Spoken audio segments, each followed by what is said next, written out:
Di tengah hiruk-pikuk rumah sakit umum pusat di Jakarta, suara sirene ambulans menusuk malam yang hujan deras.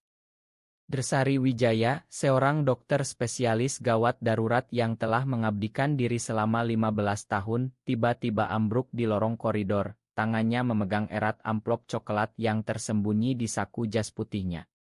Saat rekan-rekannya berusaha menyelamatkannya, amplop itu jatuh, dan isinya, sebuah surat pengakuan, tersebar, mengungkap rahasia yang selama ini disembunyikan. Sari adalah seorang lesbian, dan surat itu ditujukan untuk kekasihnya, Lina, yang bekerja sebagai perawat di rumah sakit yang sama.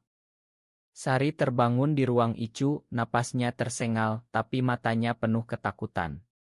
"Jangan biarkan mereka tahu," bisiknya pada Lina yang diam-diam menyelinap masuk, tangan mereka saling genggam di balik tirai. Lina, dengan wajah pucat, mengangguk, tapi hati kecilnya tahu bahwa rahasia ini sudah bocor. Berita itu menyebar seperti api di rumah sakit. Dokter yang dihormati, pahlawan di IG, ternyata menyembunyikan orientasi seksualnya. Rekan-rekan mulai berbisik, pasien-pasien yang pernah ditolong Sari mulai mempertanyakan, dan direktur rumah sakit memanggil rapat darurat. Sari, yang selama ini dikenal sebagai wanita tangguh, anak tunggal dari keluarga konserati di Yogyakarta, merasakan dunia runtuh. 15 tahun dia berpura-pura menikah dengan pekerjaan untuk menghindari pertanyaan keluarga tentang pernikahan. Kenapa harus sekarang, gumam Sari dalam hati, mengingat malam-malam panjang di mana dia dan Lina bertemu diam-diam di apartemen kecil di pinggiran kota. Lina, perawat senior yang berasal dari keluarga sederhana di Surabaya, selalu menjadi penyokong Sari. Mereka bertemu 10 tahun lalu saat Lina magang di rumah sakit. Cinta tumbuh pelan tapi kuat di tengah tekanan pekerjaan yang tak kenal waktu. "Kita harus kuat," kata Lina dulu, tapi sekarang, dengan surat itu tersebar, Lina merasa dikhianati. Sari menulis surat itu sebagai bentuk wasiat, tak menyangka akan selamat dari serangan jantung mendadak itu. Isinya penuh curahan hati, tentang cinta mereka, tentang rasa bersalah karena menyembunyikan, dan permintaan maaf pada keluarga Sari yang tak pernah tahu. Lina membaca ulang surat itu di kamar mandi, air matanya bercampur air keran. "Kenapa kau tulis ini, Sari? Kau tahu risikonya." Tapi Sari punya alasan, dia lelah berbohong. Di Indonesia, di mana undang-undang anti-LGBT semakin ketat, dan masyarakat masih melihat orientasi seperti itu sebagai dosa, Sari merasa seperti bom waktu. Malam itu, keluarga Sari datang dari Yogyakarta. Ibunya, Bu Ratna, seorang guru agama yang taat, langsung marah besar saat mendengar rumor. "Ini pasti itnah," serunya di depan direktur. Tapi direktur menunjukkan salinan surat itu, seseorang telah memotokopinya. Bu Ratna ambruk, menangis histeris, sementara ayah Sari, Pak Budi, diam membisu, matanya penuh kecewaan. "Kau telah menghancurkan nama keluarga," bisiknya pada Sari saat mengunjungi. Sari masih lemah, tak bisa membela diri. Dia ingat masa kecilnya, di mana ayahnya selalu bangga dengan prestasinya sebagai dokter, tapi selalu mendesaknya menikah. "Kau harus punya anak, Sari. Itu tugasmu sebagai perempuan." Kata-kata itu sekarang seperti pisau. Lina, yang menyaksikan dari kejauhan, merasa bersalah. Apakah cinta mereka pantas menghancurkan ini semua? Sementara itu, di rumah sakit, reaksi bercampur. Beberapa rekan mendukung diam-diam, seperti Drandi yang pernah curiga tapi tak pernah bertanya. "Ini era modern, Bu," katanya pada Bu Ratna. Tapi yang lain, seperti perawat senior Mbak Siti yang religius, mulai menjauh. "Ini bertentangan dengan ajaran," katanya pada Lina, membuat Lina merasa terpojok. Lina pulang ke apartemen mereka, tapi malam itu dia tak bisa tidur. Dia ingat pertama kali mereka berciuman di balik gudang obat setelah shift malam yang melelahkan. Itu adalah momen kebebasan di tengah penjara sosial. Tapi sekarang dengan surat itu, semuanya terancam. Lina memutuskan untuk bertemu Sari lagi besok, tapi hati kecilnya bertanya, apakah ini akhir dari segalanya? Pagi berikutnya, Sari dibawa ke ruang rapat. Direktur Derhasan, seorang pria konservatif, menatapnya tajam. Ini bisa merusak reputasi rumah sakit, Sari. Pasien kita mayoritas Muslim taat. Bagaimana jika ini bocor ke media? Sari menelan ludah, tapi untuk pertama kalinya, dia tak mau mundur. Ini hidup saya, Pak. Saya tak pernah biarkan itu ganggu pekerjaan. Tapi Derhasan menggeleng. Kita harus investigasi. Dan keluargamu. Mereka ingin kau pulang. Lina yang mendengar dari luar, merasa jantungnya berdegup kencang. Apakah Sari akan dipaksa mundur? Atau lebih buruk, dipecat? Konflik baru saja dimulai dan Sari tahu pilihan selanjutnya akan menentukan segalanya. Di luar rumah sakit, hujan masih deras, mencerminkan badai di hati Sari dan Lina. Bu Ratna menelepon kerabat di Yogyakarta, menceritakan aib gini. Sari dirasuki setan, katanya dramatis. Pak Budi di sisi lain mulai mencari pengacara untuk melindungi Sari dari Lina. Lina sendiri mendapat pesan ancaman dari nomor tak dikenal, jauhi Sari atau kami laporkan ke polisi. Siapa pengirimnya? Mungkin rekan kerja yang iri atau keluarga Sari. Lina merasa sendirian tapi dia tahu dia harus bertarung. Cinta mereka bukan dosa, tapi masyarakat yang membuatnya begitu. Sari di tempat tidur menulis catatan baru, Lina, makan aku. Tapi ini saatnya kita bebas. Tapi bebas dengan harga apa? Hari-hari berikutnya menjadi neraka bagi Sari dan Lina. Rumah sakit memutuskan untuk menangguhkan Sari sementara investigasi berlangsung. Ini demi kebaikan semua, kata Derhasan, tapi Sari tahu itu alasan untuk menyelamatkan muka. Lina yang masih bekerja merasakan tatapan sinis dari rekan-rekan. Kau tahu kan, Lina? Kau bagian dari ini, bisik Mbak Siti saat mereka berganti shift. Lina menggeleng tapi hatinya sakit. Dia ingat bagaimana dulu Sari menyelamatkannya dari depresi setelah kematian ayahnya. Sari adalah cahaya di kegelapan, tapi sekarang cahaya itu redup. Keluarga Sari memaksa dia pulang ke Yogyakarta. Di kereta api, Bu Ratna tak henti menangis. Kenapa kau lakukan ini, nak? Kami didik kau dengan baik. Sari diam, tapi dalam hati dia berontak. Dia ingat masa kuliah di UI, di mana dia pertama kali menyadari ketertarikannya pada perempuan. Tapi tekanan sosial membuatnya bungkam. Di Yogyakarta, rumah keluarga seperti penjara. Pak Budi mengundang kiai setempat untuk membersihkan Sari. Ini penyakit bisa disembuhkan, kata kiai itu. Sari merasa mual. Ini bukan penyakit, ayah. Ini aku. Tapi Pak Budi marah. Kau hancurkan kami. Tetangga sudah tahu, mereka ejek kami. Lina di Jakarta mencoba menghubungi Sari, tapi nomornya diblokir oleh keluarga. Dia merasa dikhianati. Kenapa kau biarkan mereka, Sari, gumamnya sendirian. Lina mulai mencari dukungan dari komunitas rahasia di Jakarta.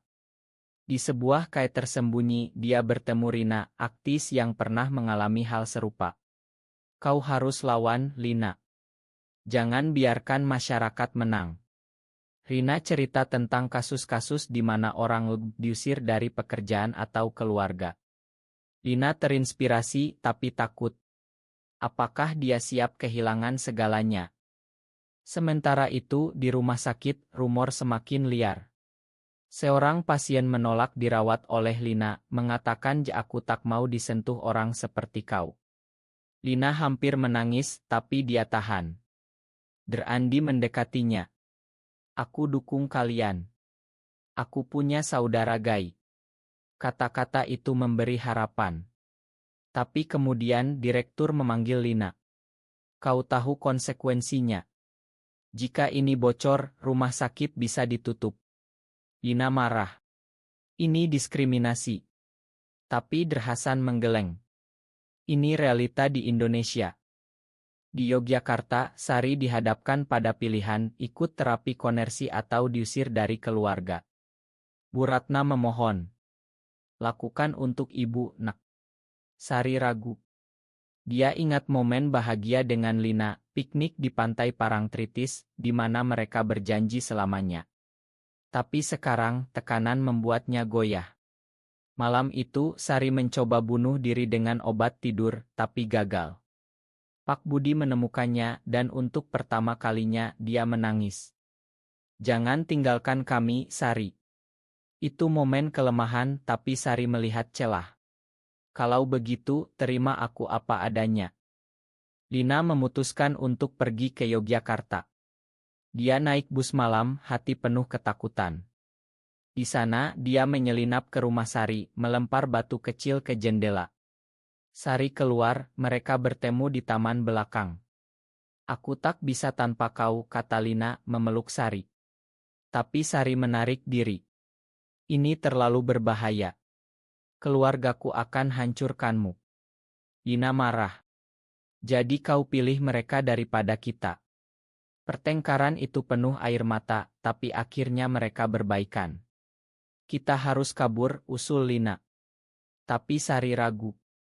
Dan pekerjaan. Hidup kita. Kembali di Jakarta, Andi mulai kampanye dukungan diam-diam. Dia kumpul rekan-rekan yang setuju membahas hak di rumah sakit. Tapi Mbak Siti melaporkan ke direktur. Ini subversi. Konflik memanas. Hasan terpaksa memilih sisi. Kita tak bisa toleransi ini. Tapi kemudian media bocor, sebuah artikel di koran online tentang dokter lesbian diresep. Sari dan Lina jadi berita nasional. Netizen marah, ada yang dukung, ada yang kutuk. Keluarga Sari panik, Pak Budi marah besar. Ini akhirnya. Lina dan Sari bertemu lagi di stasiun Yogyakarta. Kita harus hadapi bersama, kata Sari. Mereka pulang ke Jakarta, siap bertarung. Tapi harga yang harus dibayar semakin besar. Lina dipecat dari rumah sakit. Tapi ini perintah atas, kata Hasan. Lina hancur, tapi Sari bilang kita mulai baru. Tapi apakah semudah itu? Masyarakat Indonesia masih penuh prasangka. Kembali di Jakarta, Sari dan Lina tinggal di apartemen kecil, tapi tekanan tak berhenti. Sari masih ditangguhkan dan sekarang polisi memanggil untuk investigasi penyebaran propaganda. Ini absurd, kata Sari pada pengacara yang mereka sewa, seorang aktivis hak asasi. Pengacara, Mas Tony, bilang di Indonesia, undang-undang ambigu, tapi masyarakat bisa jadi hakim. Lina merasa takut, ingat cerita teman yang dipenjara karena postingan di media sosial. Keluarga Sari memutuskan hubungan. Bu Ratna kirim surat, kau bukan anakku lagi. Sari menangis berhari-hari, tapi Lina menyokong. Kita punya satu sama lain. Tapi konflik internal muncul. Sari mulai menyalahkan Lina. Kalau bukan karena kau, aku tak akan tulis surat itu. Lina terluka. Kau yang mulai, Sari. Kau yang lelah sembunyi.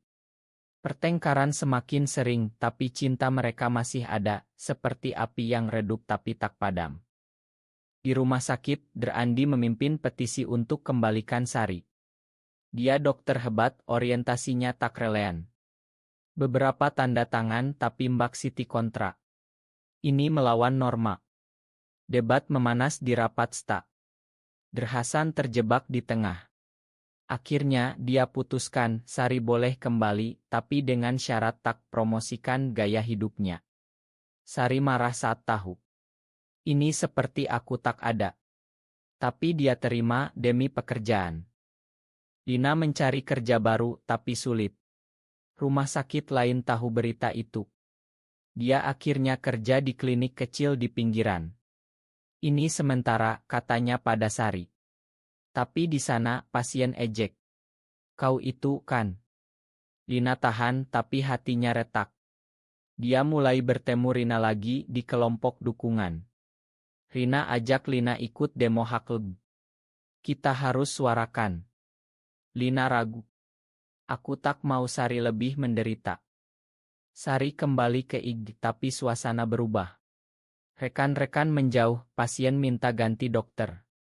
Satu malam, pasien kritis datang dan Sari selamatkan nyawanya. Pasien itu seorang ibu berterima kasih. Terima kasih, dok. Aku tak peduli siapa kau. Itu momen harapan. Tapi kemudian, ancaman datang, kelompok radikal demo di depan rumah sakit, bawa spanduk tolak Dirs. Derhasan panik, panggil Sari. Mungkin kau mundur saja. Sari marah. Ini diskriminasi. Lina mendengar itu marah besar. Dia putuskan ikut Rina ke demo. Di Monas, mereka demo damai, tapi polisi bubarkan. Lina ditangkap sebentar, tapi dilepas. Berita itu sampai ke Sari. Kenapa kau lakukan itu? Tanya Sari. Lina jawab, karena aku lelah sembunyi. Kau yang mulai dengan suratmu. Konflik memuncak. Sari merasa dikhianati. Kau bikin semuanya lebih buruk. Malam itu mereka bertengkar hebat. Lina bilang, mungkin kita pisah. Sari sok. Jangan. Tapi Lina pergi ke rumah Rina. Di sana, Rina hibur. Kau pantas bahagia. Lina tergoda tapi ingat Sari. Apakah ini pengkhianatan? Sementara itu, keluarga Sari datang ke Jakarta. Pak Budi minta maaf. Aku salah, nak. Aku takut kehilanganmu. Bu Ratna masih ragu tapi ikut. Sari terharu. Terima Lina juga, tanya Sari. Pak Budi diam, itu langkah kecil. Lina kembali, mereka baikan. Kita lawan bersama. Tapi ancaman baru, media sosial penuh hate speech. Sari dapat email ancaman. Mereka lapor polisi, tapi tak serius. Tekanan membuat Sari depresi. Dia ingat surat itu dan bertanya apakah benar dia lakukan. Konflik semakin dalam. Sari dan Lina memutuskan untuk pindah ke Bali mencari kedamaian. Di sana, komunitas lebih terbuka, tapi masa lalu mengejar. Sari dapat tawaran kerja di rumah sakit swasta, tapi direktur tahu sejarahnya. Kau harus diam. Sari terima, tapi hatinya tak tenang. Lina mulai aktif di Ngohaklub. Dia tulis artikel anonim tentang pengalaman mereka. Itu viral, tapi identitas bocor. Kelompok anti-LGBT ancam. Satu malam, apartemen mereka dirusak. Pergi dari sini, tulis andal. Sari panik. Ini terlalu jauh, Lina. Lina jawab, kita tak bisa mundur. Keluarga Sari datang lagi. Bu Ratna coba pahami. Aku baca buku tentang ini. Tapi Pak Budi masih keras. Debat keluarga memanas. Kau pilih kami atau dia, tanya Pak Budi. Sari jawab, aku pilih bahagia. Pak Budi pergi marah. Di kerja, Sari hadapi kasus pasien yang dianiaya. Itu mirror dirinya. Dia bantu, tapi rekan protes. Jangan campur urusan pribadi. Sari marah. Ini kemanusiaan. Lina bertemu mantan kekasih Sari, seorang pria dari masa lalu. Dia pernah bilang kau pengaruh buruk. Lina ragu. Apakah Sari pernah strike? Konflik internal Lina memuncak. Mereka hadapi pengadilan opini publik. Sari diwawancara anonim. Aku hanya ingin hidup normal.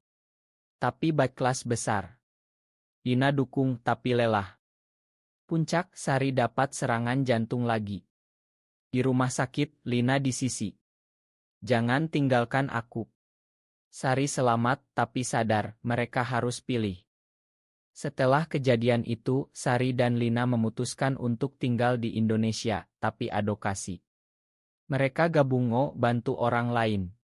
Keluarga Sari pelan terima. Bu Ratna bertemu Lina. Makan ibu. Pak Budi masih jauh, tapi kirim pesan.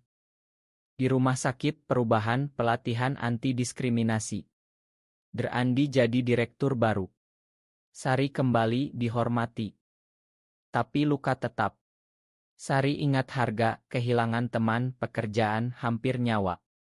Lina juga depresi, pengkhianatan. Mereka bahagia, tapi bertanya, apakah layak? Apakah mengungkap rahasia selalu benar, atau terkadang diam lebih bijak?